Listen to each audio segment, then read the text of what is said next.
ಬಟ್ಟೆನೆಲ್ಲ ಯಾಕೆ ಪೆಟ್ಕೆಲ್ ಇಟ್ಕೋತಿದ್ಯಾ? ನನ್ ಬಟ್ಟೆ ನಾನು ಇಟ್ಕೊಂಡೆ. ಅಣ್ಣ ಕೇಕ್ ತರಕ್ ಹೋಗಿದ್ದಾನೆ, ದೊಡ್ಡಕ್ಕೆ ಪಾಯಸ ಮಾಡ್ತಾ ಇದ್ದಾರೆ. ನಿನ್ನ ನಗ್ನಗ್ತಾ ಓಡಾಡ್ಕೊಂಡಿರೋದು ಬಿಟ್ಬಿಟ್ಟು ಕೋಪ ಮಾಡ್ಕೊಂಡಿದ್ಯಲ್ಲ ಅದಕ್ಕೆ. ನಮ್ ತಾಯಿಗೆ ಅವಮಾನ ಮಾಡಿದ್ಯ ಮನೇಲಿ, ನಾನು ನಗ್ನಗ್ತಾ ಇರ್ಬೇಕಾ? ನನಗೂ ಹೃದಯ ಇದೆ ಕಣೆ, ಸ್ವಾಭಿಮಾನ ಇದೆ. ನಾನೇನ್ ಗತಿಗತಿ ಮನೆಗೆ ಬರ್ಲಿಲ್ಲ. ತಪ್ಪಾಯ್ತದ್ಕೆ, ಇನ್ಮೇಲೆ ನಾನು ಯಾವತ್ತೂ ನಿನ್ ತಮಾಷೆ ಮಾಡಲ್ಲ. ಚಂದ್ರನನ್ ಪರವಾಗಿ, ಚೇತನ್ ಪರವಾಗಿ ನಾನ್ ನಿನ್ ಕ್ಷಮೆ ಕೇಳ್ಕೊತೀನಿ. ಮುಚ್ಚೆ ಬಾಯ್. ತಂಗಿ ತಪ್ಪು ಮಾಡಿದ್ರೆ ಅಣ್ಣ ಕ್ಷಮೆ ಕೇಳೋದು, ಅಣ್ಣ ತಪ್ಪು ಮಾಡಿದ್ರೆ ತಂಗಿ ಕ್ಷಮೆ ಕೇಳೋದು. ನೀವೆಲ್ಲ ನಾಟಕ ಆಡ್ತಾ ಇದ್ದೀರಾ. ಅದಕ್ಕೆ ಬೇಡ. ಅದಕ್ಕೆ ನೀ ಎಲ್ಲಿ ಹೋಗ್ತಾ ಇದೀಯಾ? ನಮ್ಮನೆಗೆ. ದಯವಿಟ್ಟು ಮನೆ ಬಿಟ್ಟು ಹೋಗ್ಬೇಡ. ನನ್ ದಾರಿ ಗಡ್ಡ ಬಂದ್ರೆ ನಾ ಸುಮ್ನೆ ಇರಲ್ಲ. ಏನ್ ಬೇಕಾದ್ರೂ ಮಾಡ್ಕೋ, ಅಂದ್ರೆ ಅಣ್ಣ ಬರೋವರೆಗೂ ಇಲ್ಲಿಂದ ಹೋಗ್ಕೂಡ್ದು. ಅತ್ಗೆ, ನನ್ ತಂಗಿ ಮೇಲೆ ಕೈ ಮಾಡೋಷ್ಟು ಕೋಪ ನಿನ್ಗೆ? ಚಿಕ್ಕ ಮಗುವಿನಿಂದ ಸಾಕಿರೋ ಅತ್ಗೆನೆ ಒಂದಿನೇನು ಕೈ ಮಾಡಿಲ್ಲ. ಅವಳು ಯಾಕೋ ಕೈ ಮಾಡ್ತಾಳೆ? ಅವಳು ಹೇಳ್ದಾಗೆಲ್ಲ ನೀವು ಕುಣಿತೀರಾ, ಅವಳು ಆಸ್ತಾಗೆಲ್ಲ ನೀವು ಆಡ್ತೀರಾ. ನನ್ನ ಅತ್ಗೆನ ಅವಳು ಇವಳು ಅಂತೀಯ? ಮನೆ ಹಾಳ್ರನ್ನ ನಾನು ಹಾಗೆ ಕರೆಯೋದು. ಎದುರಿಗೆ ಸಿಹಿ ಸಿಹಿಯಾಗಿ ಮಾತಾಡ್ತಾಳೆ, ಬೆನ್ನ ಹಿಂದೆ ಚೂರಿನ ಚುಚ್ಚುತ್ತಾಳೆ. ನನ್ನ ಅತ್ಗೆನ ಇಂಥ ಮತಂತೀಯ? ಇವತ್ತಿ ಮನೆ ದೇವರ ಗುಡಿ ಆಗಿರೋದು ಆ ದೇವತೆಯಿಂದ. ಅವಳು ದೇವತೆ ಅಲ್ಲ, ದೆವ್ವ. ಚೇತನ್, ಏನಾಯ್ತು ನಿಂಗೆ? ಅತ್ತಿಗೆ ತಾಯಿ ಸಮಾನ, ಅವಳ ಮೇಲೆ ಕೈ ಮಾಡ್ತೀಯೇನು? ಸಾಕು, ಸುಮ್ಮನೆ ಇರಿ. ನೀವೇ ಹೇಳ್ಕೊಟ್ಟು ಹೊಡ್ಸಿ ಈಗ ನಾಟಕ ಆಡ್ತೀರಾ? ಯಾಕೆ ಮೀನಾ, ಯಾಕೆ ಅಳ್ತಾ ಇದೀಯಾ? ನನ್ನೇನ್ರಿ ಕೇಳ್ತೀರಾ? ನಿಮ್ ಅತ್ತಿಗೆನೆ ಕೇಳಿ. ನೀವು ನನಗೆ ತಾಳಿ ಕಟ್ಟಿದ್ದು ನಿಮ್ ಹೆಂಡತಿ ಆಗಿರ್ಲಿ ಅಂತನೋ, ಇಲ್ಲ ಈ ಮನೆ ಕೆಲಸ ಆಗಿರ್ಲಿ ಅಂತನೋ? ಏನಾಯ್ತೀಗ? ಅದನ್ನ ಆಮೇಲೆ ಹೇಳ್ತೀನಿ. ನೀವು ಗಂಡಸು ತಾನೆ? ತಲೆ ಕೆಟ್ಟಿದ್ಯಾ ನಿನಗೆ? ಹೌದು, ನನಗೆ ತಲೆ ಕೆಟ್ಟಿದೆ, ಹುಚ್ಚಿಡ್ತಿದೆ. ನೀವು ಗಂಡಸೆ ಆಗಿದ್ರೆ ನೀವು ಮನೇಲಿ ಇಲ್ದೇ ಇರೋವಾಗ ನಿಮ್ ಹೆಂಡತಿ ಕೆನ್ನೆಗೆ ಹೊಡೆದಿರೋ ಈ ನಾಯಿಗೆ ಏನ್ ಶಿಕ್ಷೆ ಕೊಡ್ತೀರಾ ಕೊಡಿ. ಚೇತನ್, ನಾನು ಹೆಂಡತಿ ಮೇಲೆ ಕೈ ಮಾಡಿದ್ಯೇನೋ? ಈ ಪ್ರಶ್ನೆ ಕೇಳಕ್ ಮುಂಚೆ ನೀನ್ ಹೆಂಡತಿ ಆಶಾ ಮೇಲೆ ಯಾಕೆ ಕೈ ಮಾಡಿದ್ಲು ಅಂತ ಕೇಳು. ಆಶಾ ಚಿಕ್ಕವಳು, ಹೊಡೆದಿರಬಹುದು. ಅತ್ತಿಗೆ ಅವಳಿಗಿಂತ ದೊಡ್ಡವ್ರ ತಾನೆ. ಆ ತಾಯಿನ ಇವಳು ಯಾಕೆ ಕೇವಲವಾಗಿ ಮಾತಾಡಿದ್ರು? ಅದಕ್ಕೆ ಅತ್ತಿಗೆ ಶಿಕ್ಷೆ ಕೊಡ್ತಾರೆ. ನೀನ್ ಯಾರೋ ನನ್ನ ಹೆಂಡತಿ ಮೇಲೆ ಕೈ ಮಾಡೋದಕ್ಕೆ? ಹೋಗಿ ತಪ್ಪಾಯ್ತು ಅಂತ ಕ್ಷಮಾಪಣೆ ಕೇಳ್ಕೊ. ಅಂತ ದುರ್ಗತಿ ನನಗೇನು ಬಂದಿಲ್ಲ. ಹಾಗಾದ್ರೆ ಒಂದು ಕ್ಷಣನ ಈ ಮನೇಲಿ ಇರಲ್ಲ. ಧಾರಾಳವಾಗಿ ದಯ ಮಾಡಿಸ್ಬೋದು. ಅವಳಿಗೆ ಈ ಮನೇಲಿ ಜಾಗ ಇಲ್ಲ ಅಂತೇನು? ಅವಳು ಯಾಕೆ ಇಲ್ಲಿಂದ ಆಚೆ ಹೋಗ್ಬೇಕು? ದಿಕ್ಕಿಲ್ಲದ ಪರದೇಸಿ ನೀನು. ನ್ಯಾಯವಾಗಿ ನೀನು ಇಲ್ಲಿಂದ ತೊಲಗಬೇಕು. ಮರ್ಯಾದೆಗೆ ಅವಳ ಹತ್ರ ತಪ್ಪಾಯ್ತು ಅಂತ ಕೇಳ್ಕೊತೀಯೋ, ಇಲ್ಲ ಕತ್ತಿರದ ಆಚೆ ತಬ್ಲು? ಖಂಡಿತ ಕೇಳ್ಕೊಳಲ್ಲ. ಚೇತನ್, ಚಂದ್ರು, ಯು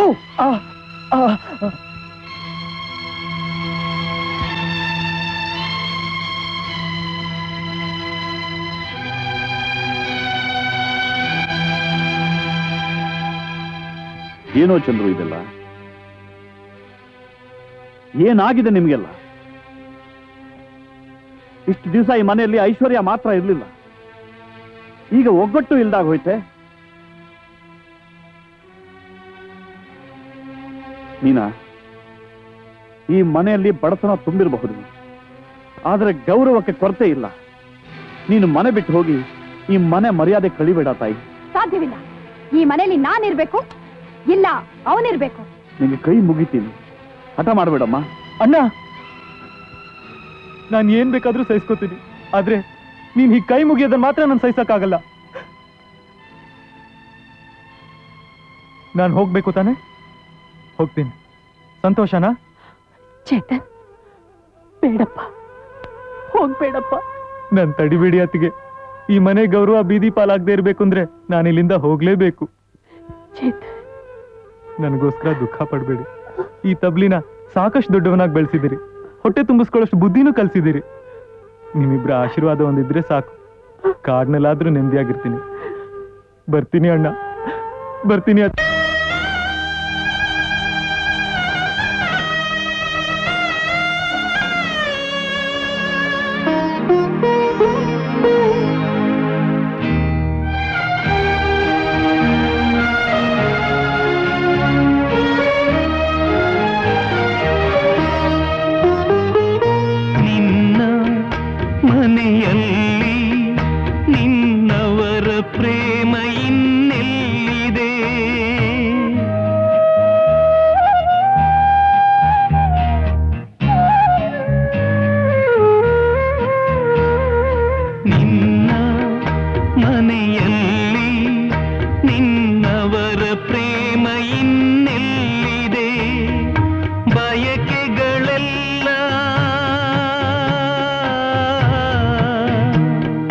ಮಣ್ಣಾಯಿತೆಲ್ಲ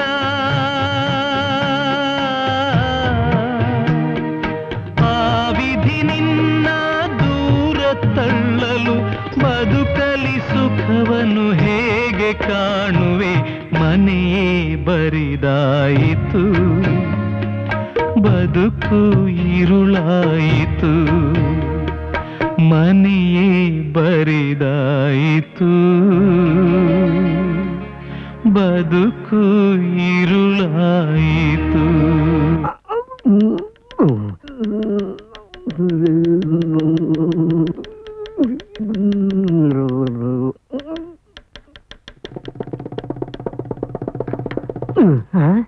ಗಣೇಶ ಏನು ಬಾ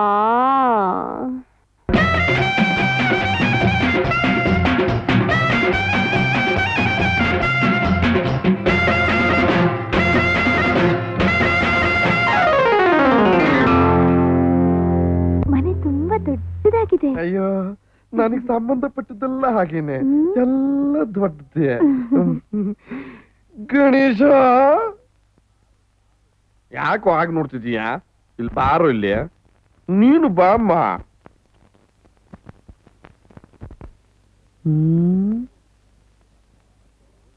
ಎಲ್ಲಿ ನೋಡ್ತೀಯೋ? ನನ್ ನೋಡ. ಅಯ್ಯೋ ನನ್ ಕರ್ಮ, ನಿನ್ ದಿನ ನೋಡ್ತಾನೇ ಇರ್ತೀನಿ. ಆದ್ರೆ ಹೆಂಗ್ಸೆ ಅವ್ರು ಅಂತ ಪಕ್ಕದಲ್ಲಿ ನಿಂತಿರೋದ್ ನೋಡಿದ್ರೆ ಗೊತ್ತಾಗಲ್ವಾ? ಹಾ ಗೊತ್ತಾಯ್ತು. ಯಾರು ಹೇಳು? ಹಾ ನಿಮ್ಮ ಅಕ್ಕ ಒಬ್ಬಳು ರಾಕ್ಷಸ ಇದ್ಲು, ಕೋಪದಲ್ಲಿ ಕೈಗಳು ಕಚ್ಬಿಟ್ಟು ಓಡ್ ಹೋಗ್ಬಿಟ್ಲು ಅಂತ ಹೇಳ್ತಿದ್ಯಲ್ಲ, ಆ ಬ್ರಹ್ಮ ರಾಕ್ಷಸನವಳು. ಒಟ್ಟಾಳ ಉತ್ಸವಾಯಿ ಇವಳು ಕಟ್ಟೆ ಕೃಷ್ಣಪ್ಪನ ಹೆಂಡತಿ ದೊಡ್ಡಿ ತುಂಗಮ್ಮ. ಅಂದ್ರೆ ನೀನ್ ಹೆಂಡ್ತಿನಾ? ಏಯ್ ನಿಮ್ಮ ಅಮ್ಮನ ಕಾಲಿಗೆ ನಮಸ್ಕಾರ ಮೇಡ. ಇವಳು ಅಮ್ಮ ಅಲ್ಲ, ಗುಮ್ಮ. ನೀನಾದ್ರು ನಿಮ್ಮ ಅತ್ತೆ ಕಾಲಿಗೆ ನಮಸ್ಕಾರ ಮಾಡಮ್ಮ. ಇವಳು ಅತ್ತೆ ಅಲ್ಲ, ಹೆಸರು ಕತ್ತೆ. ಏನ್ರಿ ನಿಮ್ ಮಗ ಸೊಸೆ ಇಬ್ರು ನಂಗ ಅವಮಾನ ಮಾಡ್ತಿದ್ದಾರೆ. ಅಯ್ಯೋ ಹೊಟ್ಟೆ ಕಿಚ್ಚು ತುಂಗು, ಹೊಟ್ಟೆ ಕಿಚ್ಚು. ಇಷ್ಟು ದಿನ ಈ ಅರಮನೆಯಲ್ಲಿ ಸಚ್ದೇವಿ ಇಲ್ದೇ ಇರೋ ದೇವೇಂದ್ರ ಇರೋ ಆಗಿದ್ದೆ. ಈಗ ನೀನ್ ಬಂದು ನನ್ ಬಾಳು ಬೆಳಕಾಗೋಯ್ತು, ರಾಧಾಕೃಷ್ಣ ಸಮಾಗವಾದಾಗ ಆಗೋಯ್ತು. ಇನ್ಮೇಲೆ ಈ ಮನೆನೇ ಬೃಂದಾವನ, ಹಗಲು ರಾತ್ರಿ ಅಪ್ಪ ನೀನ್ ಮನುಷ್ಯನ? ಮಹಾಲಕ್ಷ್ಮಿ ಆಗಿದ್ದು ನಮ್ಮ ಅಮ್ಮನ ಸ್ಥಾನಕ್ಕೆ ಯಾವ್ದೋ ಪೆಡಂಬೂತಂಗ್ ಕರ್ಕೊಂಬಂದಿದ್ಯಲ್ಲ, ನಿನ್ ಕಣ್ಣಲ್ಲೇನು ಗೂಬೆ ಕೂತಿದ್ಯೆ? ಅಯ್ಯೋ ಪಾಪಿ, ಪೆಡಂಬೂತ ಅಂತೀಯೇನೋ? ಲಕ್ಷ್ಮಿ, ಧನಲಕ್ಷ್ಮಿ ಕಣೋ. ಈ ತೊಟ್ಟಿ ತುಂಗಮ್ಮ ಬುಟ್ಟಿ ಭದ್ರಪ್ಪನ ಅನಾಥಾಶ್ರಮಕ್ಕೆ ಬಂದು, ನಾನು ಬಾಲವಿದ್ವೆ, ದಿಕ್ಕಿಲ್ಲದವಳು, ಬೇಕಾದಷ್ಟು ಆಸ್ತಿ ಇದೆ, 2 ಲಕ್ಷ ರೂಪಾಯಿ ಕೊಡ್ತೀನಿ, ನನಗೊಂದು ಮಗು ಕೊಡಿ ಅಂತ ಕಣ್ಣೀರು ಸುರಿಸು. 2 ಲಕ್ಷ ರೂಪಾಯಿ ಇರ್ತಕ್ಕಂತ ಒಂದು ಹೆಣ್ಣು ಕಣ್ಣೀರು ಸುರಿಸ್ತಾ ನನ್ನ ಕಣ್ಣೆದ್ರಿಗೆ ಬಂದು ನಿಂತ್ಕೊಂಡ್ರೆ ನಾನು ಸುಮ್ಮನಿರ್ತೀರಾ? ಹತ್ರ ಹೋದೆ, ಕೈ ಹಿಡ್ಕೊಂಡೆ, ತೊಟ್ಟಿ ಬೇಡ ನಿನಗೆ ಬುಟ್ಟಿ ಆಸೆ ಇದೆ ಮಗು, 2 ಲಕ್ಷ ರೂಪಾಯಿ ಕಟ್ಟೆ ಕೈ ಕೊಡು, ಕೊಡ್ತಾನೆ ನಿನ್ ಕೈಗೊಂದು ಮಗು ಅಂತ ಹೇಳ್ದೆ. ದೇವಸ್ಥಾನಕ್ಕೆ ಕರ್ಕೊಂಡು ಹೋದೆ, ಹಾರ ಹಾಕ್ದೆ, ಕರ್ಕೊಂಡ್ ಬಂದೆ. ಈಗ ನಾವಿಬ್ರು ಗಂಡ ಹೆಂಡತಿ. ಅಪ್ಪ ಇಬ್ರು ಚಿನ್ನದಂತ ಗಂಡ್ಮಕ್ಳು ಇರೋವಾಗ ಹಣದಾಸೆಗೆ 2ನೇ ಮದುವೆ ಮಾಡ್ಕೊಂಡ್ ಬಂದಿದ್ಯಲ್ಲ, ಅದು ಈ ವಯಸ್ಸಿನಲ್ಲಿ. ನಿನ್ನ ಮುಸ್ಲಿಗೆ ನೀನ್ ಹರಾಜ್ ಹಾಕಿದ್ರೆ 50 ಪೈಸೆನೂ ಸಿಕ್ಕೋದಿಲ್ಲ. ನೋಡ್ ಜಶೀಲ, ಅತ್ತೆ ಇಲ್ಲದ ಮನೆ ಬೇಕು, ಅತ್ತೆ ಇಲ್ಲದ ಮನೆ ಬೇಕು ಅಂತ ಬಯಸಿ ನನ್ ಕಟ್ಕೊಂಡ್ಯಲ್ಲ, ಈಗ ಏನ್ ಮಾಡ್ತೀಯಾ? ಇನ್ನೇನ್ ಮಾಡೋದು? ಕರ್ಕೊಂಡ್ ಬಂದ ಆಯ್ತಲ್ಲ, ಆರ್ತಿ ಮಾಡಿ ಒಳಗ್ ಕರ್ಕೋತೀನಿ.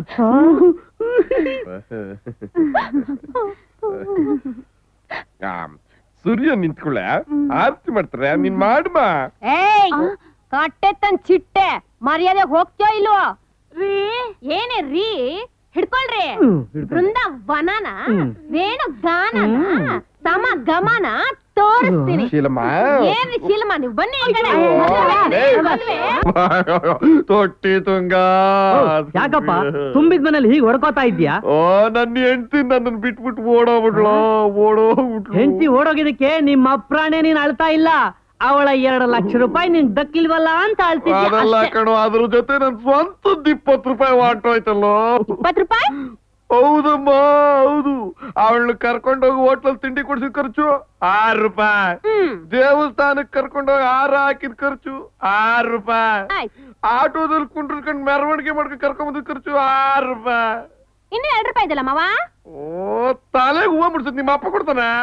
ಹೋಗ್ ಕೇಳಿ, ಮುಟ್ ನೋಡ್ಕೊಂಡು ಕೊಡ್ತಾನೆ. ಅಯ್ಯೋ ಅಯ್ಯೋ ಅಯ್ಯೋ ಪಾಪಿಗಳ, ನನ್ನ ಹೆಂಡತಿಗಳ ದುಃಖದಲ್ಲಿ ಇದ್ದೀನಿ, ನನ್ನ ಬಗ್ಗೆ ಒಂಚೂರು ಯೋಚನೆ ಇಲ್ವಲ್ರಿ ನಿಮ್ಗೆ? ಹೆಂಡತಿ ಅಂತೆ ಹೆಂಡತಿ, ಯಾರಾದ್ರೂ 5 ಲಕ್ಷ ರೂಪಾಯಿ ಕೊಡ್ತೀನಿ ಅಂದ್ರೆ ಸಾಕು, ಬೇಕಾದ್ರೆ ಕುಷ್ಠರೋಗದೊಳ್ಳ ಈ ಹೆಂಡತಿ ಅಂತ ಮನೆಗೆ ಕರ್ಕೊಂಡ್ ಬಂದ್ಬಿಡ್ತೀಯ. ಬಾದಾಬೇಡಿ, ಹೊಟ್ಟೋಗಿ ಹೊಟ್ಟೋಗಿ. Leave your own. ಇನ್ಮೇಲೆ ಈ ಮನೆಯಲ್ಲಿ ಒಂದು ಮಾತಿಲ್ಲ, ಕಾಫಿ ಇಲ್ಲ, ತಿಂಡಿ ಇಲ್ಲ, ಏನೂ ಇಲ್ಲ.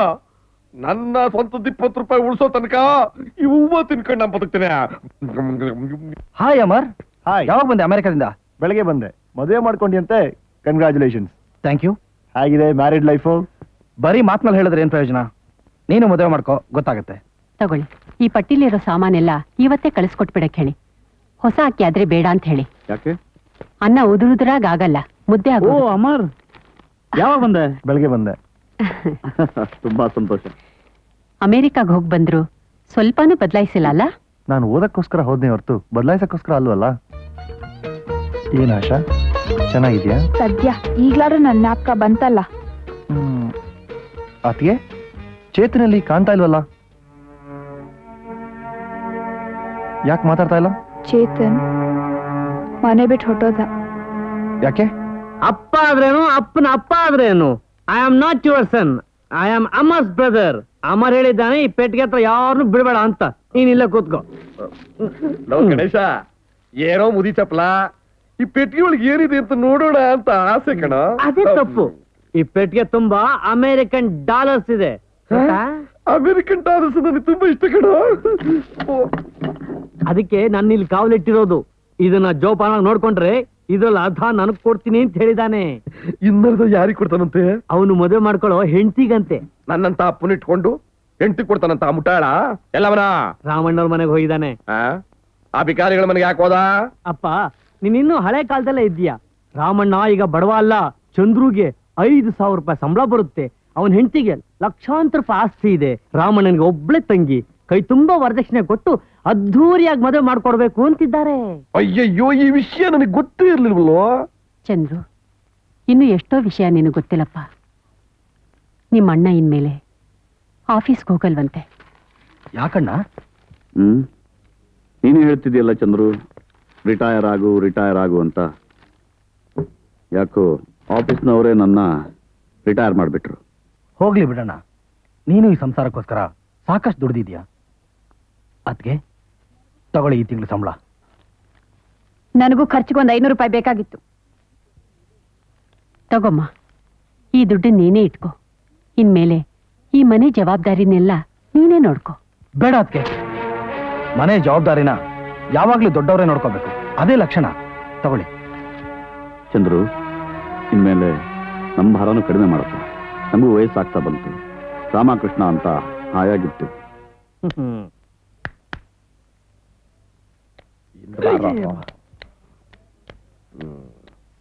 ನಮಸ್ಕಾರ ರಾಮಣ್ಣವ್ರೆ. ನಮಸ್ಕಾರ. ಕೂತ್ಕೊಳ್ಳಿ. ಓಹೋ, ಇವತ್ತು ಸೂರ್ಯ ಯಾವ ದಿಕ್ಕಿನಲ್ಲಿ ಹುಟ್ಟದ್ನೋ ಏನೋ. ಯಾಕಪ್ಪ ಆಗಂತೀಯ? ನಿಮ್ಮಂತ ಶ್ರೀಮಂತರು ನಮ್ಮಂತ ಬಡವ್ರ ಮನೆಗೆ ಬಂದಿದಿರಲ್ಲ, ಅದಕ್ಕೆ. ಬಿಡ್ತು, ನೀವ ಬಡವರು. ನೀನು 5,000 ರೂಪಾಯಿ ಸಂಬಳ ತರ್ತೀಯ. ಲಕ್ಷಾಧಿಪತಿ ಮಗಳನ್ನ ಬೇರೆ ಮದುವೆ ಮಾಡ್ಕೊಂಡಿದ್ದೀಯ. ಕನ್ಯಾದಾನ ಮಾಡ್ಕೊಡೋದಕ್ಕೆ ಮುದ್ದಾದ ತಂಗಿನ ಬೇರೆ ಇಟ್ಕೊಂಡಿದ್ದೀಯ. ಭಾಗ್ಯವಂತ ಕಣಪ್ಪ ನೀನು, ಭಾಗ್ಯವಂತ. ಅದ್ ಸರಿ, ಚಪ್ಲಿನ ಜೋಬಲ್ ಇಟ್ಕೊಂಡ್ ಬಂದಿದ್ದೀರಾ? ಕೊಳೆ ಆಗ್ಬಿಡುತ್ತೆ ಅಂತ ತಲೆ ಮೇಲೆ ಇಟ್ಕೊಂಡ್ ಬರ್ತಿದ್ದ. ನಾನೇ ಬೇಡ, ನೋಡ್ದವ್ರು ನಗ್ತಾರೆ ಅಂತ ಹೇಳ್ದೆ. ಹೊಸ ಚಪ್ಲಿನ? ಹೊಸ ಚಪ್ಲಿ ಆಗಿದ್ರೆ ನಮ್ಮಪ್ಪ ಗಾಡ್ರೇಜ್ ಬೀರಲ್ಲಿಟ್ಟು ಬೀಗ ಹಾಕ್ತಾ ಇದ್ದ. ಇದನ್ನ ನಮ್ಮ ಅಪ್ಪನ ಮದ್ವೆಲಿ ನಮ್ ತಾತ ಕಾಶಿ ಯಾತ್ರೆ ಕೊಟ್ಟಿದ್ದು. ಅಯ್ಯ ಫಾದರ್, ಯಾಕೆ ಸುಮ್ನಿದ್ಯಾ? ಬಂದ್ ವಿಷಯ ಮಾತಾಡ್ಬಿಡು. ರಾಮಣ್ಣವ್ರೆ, ನಮ್ಮ ಕಾಲದಲ್ಲಿ ಹೆಣ್ಣು ಹೆತ್ತವ್ರೆ ಗಂಡಿನ ಮನೆಗೆ ಬರ್ಬೇಕಾಗಿತ್ತು. ಈಗ ಆ ಸತ್ಸಂಪ್ರದಾಯ ಸತ್ತು ಹೋಗಿದೆ. ಅದಕ್ಕೆ ನಾನು ಸಂಕೋಚ ಬಿಟ್ಟು ನೇರವಾಗಿ ನಿಮ್ಮನೆಗೆ ಬಂದಿದ್ದೀನಿ. ನನ್ನ ಮಗ ಅಮರ್ಗೆ ನಿಮ್ಮ ಆಶಾ ಅಂತಂದ್ರೆ ತುಂಬಾ ಪ್ರೀತಿ. ಈಗ ನೀವು ಸಾಕಷ್ಟು ಅನುಕೂಲವಾಗಿದ್ದೀರಾ. ಮೈ ತುಂಬಾ ಒಡವೆ ಹಾಕಿ, ಕೈ ತುಂಬಾ ಹಣ ಕೊಟ್ಟು ನಿಮ್ಮ ಆಶಾನ ನಮ್ಮನೆ ಸೊಸೆ ಕಳಿಸ್ಕೊಡಿ ಅಂತ ನನ್ನ ಪ್ರಾರ್ಥನೆ. ತುಂಬಾ ಸಂತೋಷ. ನಮ್ಮ ಆಶಾ ನಿಜವಾಗ್ಲೂ ಅದೃಷ್ಟವಂತೆ. ಅಪ್ಪ, ನಾವೇನ್ ಬರ್ತೀವಿ ರಾಮಣ್ಣವ್ರೆ? ಕಾಫಿ ಕೊಡ್ಕೊಂಡು ಹೋಗಿ. ಸಂಬಂಧ ಫಿಕ್ಸ್ ಆಗೋಯ್ತಲ್ಲ, ಇನ್ಮೇಲೆ ನಾನು ಬರ್ತಾನೆ ಇರ್ತೀನಿ, ಕಾಫಿ ಕುಡಿತಾನೆ ಇರ್ತೀನಿ. ನೀವ್ ಆದಷ್ಟು ಬೇಗ ಈ ಮಂಗಳ ಕೆಲಸನ ಮಾಡಿ ಮುಗಿಸಿದ್ರೆ ಸರಿ. ಇಲ್ದೆ ಹೋದ್ರೆ ನಮ್ಮ ಅಪ್ಪ ಅವನ ಊಟ ತಿಂಡಿ ಎಲ್ಲ ಇಲ್ಲೇ ಮಾಡಿ ನಮ್ಮ ಮನೆ ಖರ್ಚು ಉಳಿಸ್ತಾನೆ ಅಷ್ಟೇ. ಸಂಬಂಧ ಏನೋ ಒಳ್ಳೆ ಕಡೆನೇ ಆಯ್ತು. ಆದ್ರೆ ಮದ್ವೆ ಖರ್ಚಿಗೆ ಏನ್ರಿ ಮಾಡೋದು? ಆ ವಿಷಯ ನನಗ್ ಬಿಡಿ. ಅದಕ್ಕೆ ನನ್ ಮದ್ವೆಲಿ ನೀವ್ ಹಾಕಿದ ಒಡವೆ ಎಲ್ಲ ಇನ್ನೂ ಹೊಸದಾಗೇ ಇದೆ, ಅದನ್ನೇ ಆಶಾಗ್ ಹಾಕಿದ್ರಾಯ್ತು. ಚಿನ್ನದ ಸಮಸ್ಯೆನೇ ಇರೋಲ್ಲ. ಬೇಡ ತಾಯಿ, ಅದು ನಿನಗ್ ಸೇರಿತ್ತು. ನಂದಾದ್ರೇನು ನಿಮ್ದಾದ್ರೇನು, ನಾನು ಈ ಮನೆ ಸೊಸೆ, ಆಶಾ ಈ ಮನೆ ಮಗಳು. ಅವಳಿಗೆ ನಾವೇನ್ ಕೊಟ್ರು ಕಮ್ಮಿನೇ. ವೆರಿ ಗುಡ್, ಹಾಗೆ ಮಾಡು. ಹಾಗೇ ಮಾಡ್ತೀನಿ. ನಮ್ಮಮ್ಮನ ನೀವು ಅವತ್ತು ಹೇಗೆ ಅವಮಾನ ಮಾಡಿದ್ರು ಹಾಗೆ ನಾನು ನಿಮ್ಗೆಲ್ಲ ಅವಮಾನ ಮಾಡದೆ ಹೋದ್ರೆ ನನ್ನ ಹೆಸರು ಮೀನಾನೇ ಅಲ್ಲ.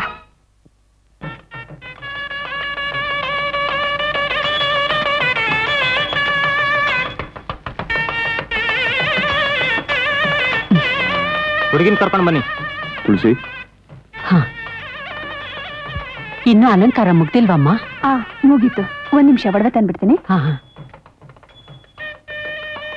ನಾ ಹೇಗ್ ಕಾಣಿಸ್ತೀನಿ ಅದಕ್ಕೆ? ನಿನಗೇನಮ್ಮ ಮಹಾಲಕ್ಷ್ಮಿ ಇದ್ದಾಗಿದ್ಯಾ? ಅಯ್ಯೋ, ಏನಮ್ಮ, ಏನಾಯ್ತು? ಇಲ್ಲಿಟ್ಟಿದ ಒಡವೆಗಳೇ ಇಲ್ಲ. ಸರಿಯಾಗಿ ನೋಡಮ್ಮ, ಅಲ್ಲೇ ಎಲ್ಲಾದ್ರೂ ಇಲ್ಲ, ಇರ್ಬೇಕು. ಬೀರು ಎಲ್ಲ ಕಿತ್ತಾಕ್ತೆ. ಒಡವೆ ಪೆಟ್ಟಿಗೆನ ಯಾರು ಕದ್ಬಿಟ್ಟಿದ್ದಾರೆ. ಅಯ್ಯೋ, ಈಗೇನ್ ಮಾಡೋದು? 1000 ರೂಪಾಯಿ ಒಡವೆಗಳು. ಈಗ ನಮ್ಮ ಮರ್ಯಾದೆ ಗತಿ ಏನು? ಮಾನ ಕಳ್ಕೊಂಡು ಬದುಕಿರೋದಕ್ಕಿಂತ ಸಾಯೋದೇ ಮೇಲು. ಅಳಬೇಡಮ್ಮ, ಸಮಾಧಾನ ಮಾಡ್ಕೊ. ತುಳಸಿ, ಏನಾಯ್ತು ತುಳಸಿ? ಒಡವೆ ಪೆಟ್ಟಿಗೆ ಕಾಣಿಸ್ತಿಲ್ಲ ರೀ. ಒಡವೆಗಳನ್ನೆಲ್ಲ ಯಾರು ಕದ್ಬಿಟ್ಟಿದ್ದಾರೆ. ಮೊದಲು ಪೊಲೀಸ್ ಕಂಪ್ಲೇಂಟ್ ಕೊಡಿ ಭಾವ. ಲಗ್ನದ ಮುಹೂರ್ತ ಹತ್ರ ಬರ್ತಾ ಇದೆ. ಈಗ ನಾವು ಪೊಲೀಸ್ ಕಂಪ್ಲೇಂಟ್ ಕೊಟ್ಟು ಪೊಲೀಸ್ನವ್ರು ಬಂದ್ರೆ ಬಂದಿರೋರು ಏನ್ ತಿಳ್ಕೊತಾರೆ? ಈಗೇನ್ ಮಾಡೋದು? ಅದಕ್ಕೆ ಒಡವೆ ಇಲ್ಲದೆ ಹೋದ್ರು ನನ್ನ ತಂಗಿ ಲಕ್ಷಣವಾಗಿ ಕಾಣಿಸ್ತಾಳೆ. ನೀವು ಆಶಂಕ ಕರ್ಕೊಂಡ್ ಬನ್ನಿ, ಮುಂದಿಂದೆಲ್ಲ ಆಮೇಲೆ ಯೋಚನೆ ಮಾಡೋಣ. ನೀನ್ ಬಣ್ಣ